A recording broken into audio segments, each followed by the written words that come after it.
আসসালামু আলাইকুম। Hello viewers, welcome back to my channel tasty tasty food and kitchen. Viewers, আশা করি আপনারা খুব ভালো আছেন।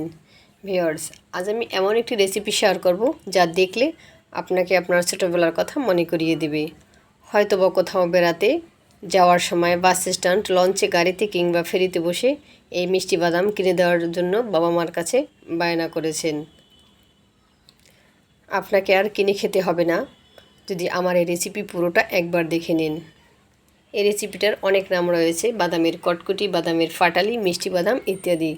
তবে ফেরিওয়ালা মামারা বেশিরভাগ ক্ষেত্রে মিষ্টি বাদামই বলে থাকে।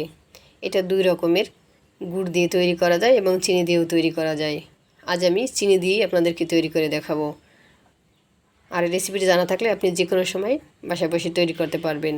আপনারা দেখছেন আপনাদের channel tasty tasty food and kitchen. আজকের রেসিপি মিষ্টি বাদাম। আমি খোসাসহ বাদাম ভেজে নিয়েছি, তারপর খোসা থেকে বের করে নিয়েছি। এখন ঝেড়ে নেব। একেবারে ঝেড়ে বেছে নিয়েছি। এই যে দেখুন, কোথাও কোনো খোসা নেই, আর লাল অংশও ফেলে দিয়েছি। আর বাদামটা দুভাগ করে নিয়েছি। এটা খেয়াল রাখবেন যাতে কোনো বাদাম আস্ত না থাকে। এভাবে আস্ত থাকলে আপনার বাদামটা আর কি সমান হবে না, বাদামের পাটালি সমান সমান হবে না, এলোপাথারি থাকবে।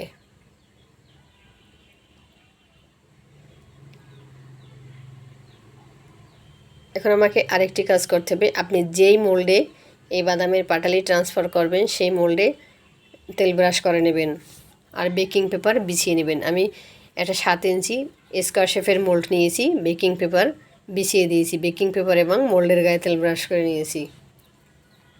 এটা আপনাকে আগেই করে রাখতে হবে, আপনি পরে আর সময় পাবেন না।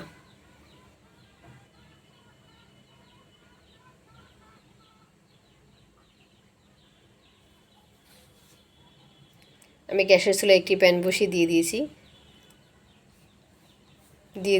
1 কাপ চিনি, আর দিয়ে দিয়েছি 1/4 কাপ পানি। এখানে আপনি চাইলে পানি ছাড়াও তৈরি করতে পারেন, সেক্ষেত্রে চুলার আঁচ থাকবে একেবারেই কম। তবে কি আপনার চিনি মেল্ট হতে হতে একেবারে লাল হয়ে যাবে। চাইলে আপনি যদি লাল তৈরি করতে চান সেক্ষেত্রে করতে পারেন। আমি একটু সাদাই তৈরি করব, যেভাবে ফেরিওয়ালা মামারা করে থাকে, সাদা পাটালি তৈরি করব। আমি এর জন্য একটু পানি অ্যাড করে দিয়েছি, এতে চিনিটা তাড়াতাড়ি মেল্ট হয়ে যাবে। এখন চুলার আঁচ মাঝারিতে আছে। এটা চিনিটা মেল্ট হওয়া পর্যন্ত একটু নাড়তে হবে। এখন আমি অ্যাড করে দিচ্ছি 4টা এলাচ, একেবারে থেতলে দিয়েছি, আর দানাগুলো একেবারে গুঁড়ো করে দিয়েছি। এলাচ অ্যাড করলে হয় কি, এর ফ্লেভারটা খুব স্ট্রং, আর বাদামটা খেতে ভালো লাগে। আমার কাছে ভালো লাগে, আপনাদের যদি ভালো না লাগে স্কিপ করতে পারেন।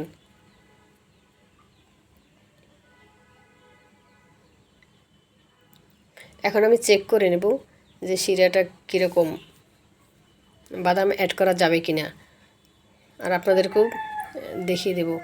এই দেখুন, আর গরম অবস্থায় হাত দিবেন না, একটু ঠান্ডা হওয়ার পর হাত দিবেন, তা নাহলে কিন্তু হাত পোড়া লেগে যাবে। এই যে আঠালো ভাব চলে এসেছে, দেখবেন হাতের তার, তখন বাদামটা অ্যাড করে দিবেন। আমি এখানে নিয়েছি 1 কাপ বাদাম, আর অ্যাড করে দিয়েছি 2 টেবিল চামচ powder milk. Powder milk add করলে বাদামের টেস্টটা ভালো হয়, যদি না থাকে না দিলেও চলবে। এখন একটু নেড়ে চেড়ে মিশিয়ে নিচ্ছি।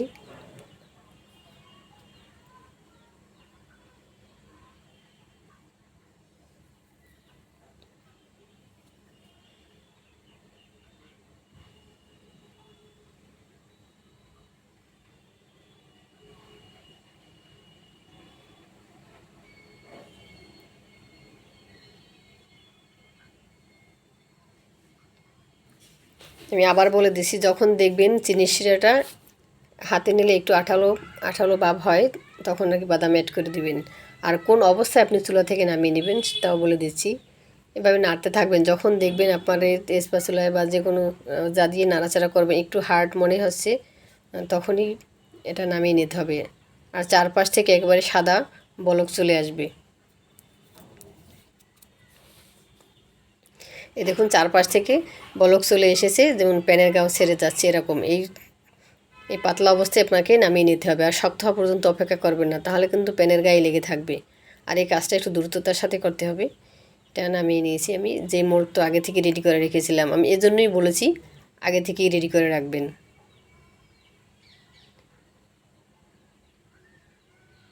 আমি 2-3 চামচের মতো তুলে নিয়েছি।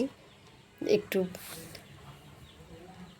একটু বেশি একটু বেশি মোটা লেয়ার হয়ে যাচ্ছে, এজন্য তুলে নিচ্ছি।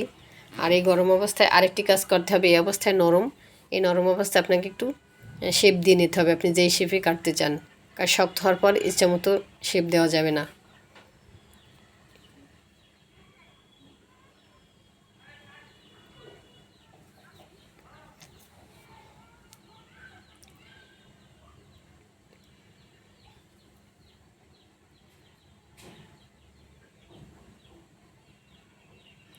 আপনি চাইলে বাদামটা আর একটু ভেঙে নিতে পারেন, সেক্ষেত্রে দেখতে একটু ভালো লাগে না, তবে কাটতে সুবিধা হয়।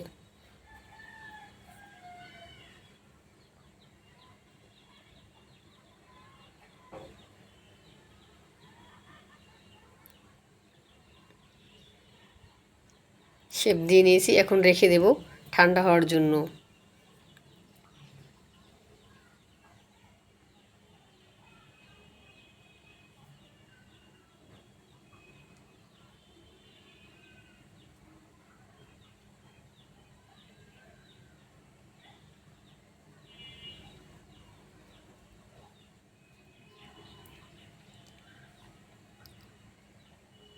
ফিরে আসলাম 30 মিনিট পর, যে ঠান্ডা হওয়ার পর মোল্ড আউট করব।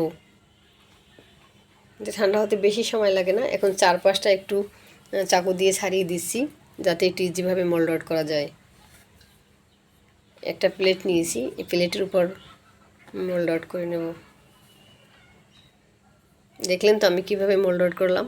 এই যে বেকিং পেপার বিছিয়ে দিয়েছিলাম, সেজন্যই ইজিভাবে মোল্ড আউট করতে পেরেছি। এই আমি আবার বলছি, আপনারা যাতেই আর কি এই পাটালিটা তৈরি করবেন, অবশ্যই এর গায়ে তেল ব্রাশ করে নেবেন আর বেকিং পেপার বিছিয়ে দিবেন। যদি বেকিং পেপার না থাকে সেক্ষেত্রে লেখালেখির কাগজ বিছিয়ে দিলেও হবে, অয়েল ব্রাশ করে দিবেন, তাহলে খুব ইজিভাবেই এই পাটালি মোল্ড আউট করতে পারবেন। আর এই যে দেখুন, এভাবেই কিন্তু ফেরিওয়ালা মামারা ভেঙে ভেঙে দেয় যে যতটুকু কিনতে চায়। দেখেন কতটা সাদা হয়েছে, আর কোথাও কোনো নষ্ট বাদাম নেই এবং পোড়া বাদামও নেই। পাটালিটি কেমন হয়েছে অবশ্যই আপনারা কমেন্টে লিখবেন।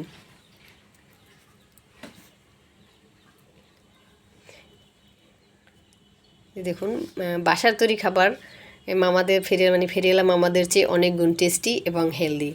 তাহলে অবশ্যই বাসায় একবার ট্রাই করবেন। অল্প কিছু উপাদানেই তো তৈরি করা যায়। তাহলে ভিডিওটি ভালো লাগলে একটি লাইক দিন, ফ্রেন্ডস আর ফ্যামিলির সাথে শেয়ার করুন। যারা আমার চ্যানেলে নতুন এসেছেন, মজার মজার এবং হেলদি ভিডিও পেতে চ্যানেলটি সাবস্ক্রাইব করে অল বাটন ক্লিক করে রাখুন, যাতে আমি যখনই ভিডিও আপলোড করব সবার আগে আপনার কাছে নোটিফিকেশন পৌঁছে যায়। কথা হবে নেক্সট ভিডিওতে নতুন রেসিপিতে।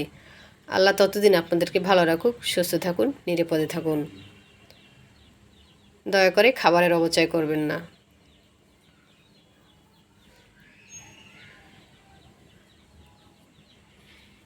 আজ এ পর্যন্তই। আল্লাহ হাফেজ।